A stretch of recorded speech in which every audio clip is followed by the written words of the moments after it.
Step one is to sit down and empathize with the leaders of both nations to understand their history, their concerns, their hopes.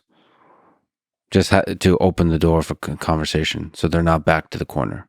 Yeah, and I think the U.S. can play a really important role, and a U.S. president can play a really important role by reassuring the Russians that we're not going to consider them an enemy anymore, that we want to be friends.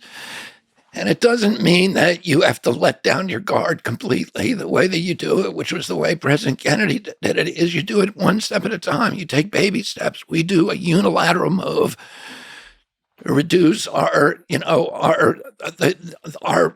hostility and aggression, and see if the Russians reciprocate. And that's the way that we should be doing it. And we should be easing our way into a positive relationship with Russia. We have a lot in common with Russia, and we should be friends with Russia and with the Russian people. And, apparently there's been 350,000 Ukrainians who have died at least in this war. And there's probably been 60 or 80,000 Russians. And that should not give us any joy. It should not give us any, I saw Lindsey Graham on TV saying, something to the extent that anything we can do to kill Russians is a good use of our money. That it is not. Those are somebody's children. We should have compassion for them. This war is an unnecessary war. We should settle it through negotiation, through diplomacy, through statecraft, and not through weapons. Do you think this war can come to an end purely through military operations? No, I don't think there's any way in the world that the Ukrainians can beat the Russians. I don't think there's any appetite in Europe. I think Europe is now, in having severe problems in Germany, Italy, France. You're seeing these riots. There's internal problems in those countries. There is no appetite in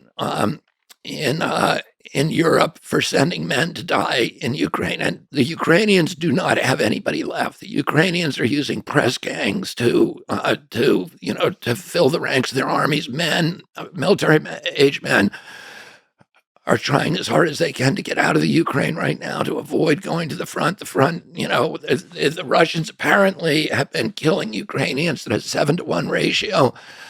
My son fought over there, and he told me it's artillery. He had firefights with the Russians mainly at night, but he said most of the battles were artillery wars during the day, and the Russians now outgun the NATO forces 10-to-1 in artillery.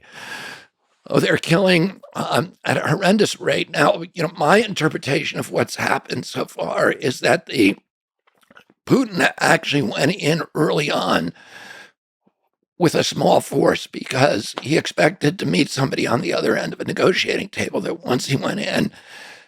And that when that didn't happen, they did not have a large enough force to be able to mount an offensive. And so they've been building up that force up till now, and they now have that force. And even against this small original force, the Ukrainians have been helpless. All of their offenses have died. They've now killed, the head of the Ukrainian special forces, which was probably, arguably, by many accounts, the best elite military unit in all of Europe. The commandant, the commander of that special forces group, gave a speech about 4 months ago saying that 86% of his men are dead or wounded and cannot return to the front. He cannot rebuild that force. The troops that are now headed, that are now filling the gaps of all those 350,000 men who've been lost, are scantily trained, and they're arriving green at the front. Many of them do not want to be there. Many of them are giving up and going over the Russian side. We've seen this again and again and again, including platoon-sized groups that are defecting to the Russians. And I don't think it's possible to win. And anybody, of course, I've studied World War II history exhaustively, but I saw a Um, there's a new, I think it's a Netflix series of documentaries that I highly recommend to people. They're colorized versions of the black and white Mhm. um, films from the battles of World War II, but it's all the battles of World War II. So I watched Stalingrad the other night, and the willingness of the Russians to fight on against any kind of odds and to make huge sacrifices of Russians, the Russians themselves who were making the sacrifice with their lives, the willingness of them to do that for their motherland is almost inexhaustible. It is incomprehensible to think that that Ukraine can beat Russia in a war. It would be like Mexico beating the United States. It's impossible to think that it can happen. And Russia has deployed a tiny fraction of its military so far, and now it has China with its mass production capacity supporting its war effort. It's a hopeless situation, and we've been lied to. We're the press in our country and our government are just promoting this lie that the Ukrainians are about to win and that everything's going great and that Putin's on the run, and there's all this wishful thinking because of the Wagner group, the Prigozhin. Prigozhin and the Wagner group, that this was an internal coup and it showed dissent and weakness of Putin, and none of that is true. That insurgency, which wasn't even an insurgency, he only got 4,000 of his men to follow him out of 20,000. And they were quickly stopped, and nobody in the Russian military, the oligarchy, the political system, nobody supported it, but we're being told, oh yeah, it's the beginning of the end for Putin. He's weakened, he's wounded, he's on his way out, and all of these things are just lies that we are being fed. So to And push back on a small aspect of this that you kind of implied. So I've traveled to Ukraine, and one thing that I should say, similar to the Battle of Stalingrad, it is just not. It is not only the Russians that fight to the end. I think Ukrainians are very willing to fight to the end, and the morale there is quite high. I've talked to nobody.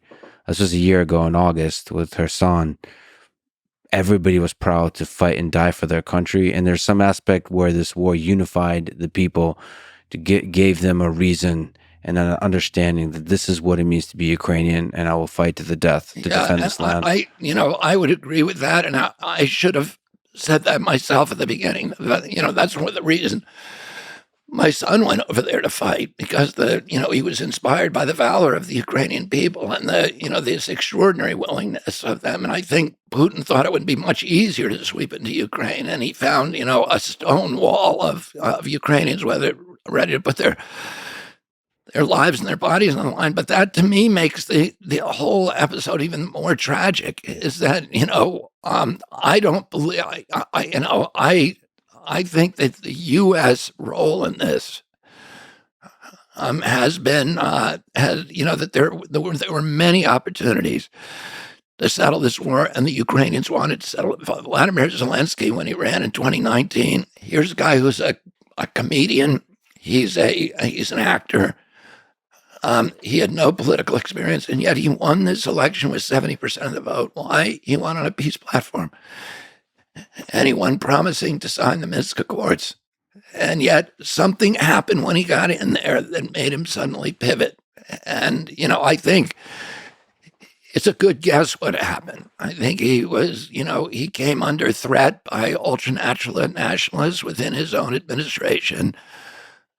And the insistence of neocons like Victoria Nuland in the White House that, we don't want peace with Putin. We want a war.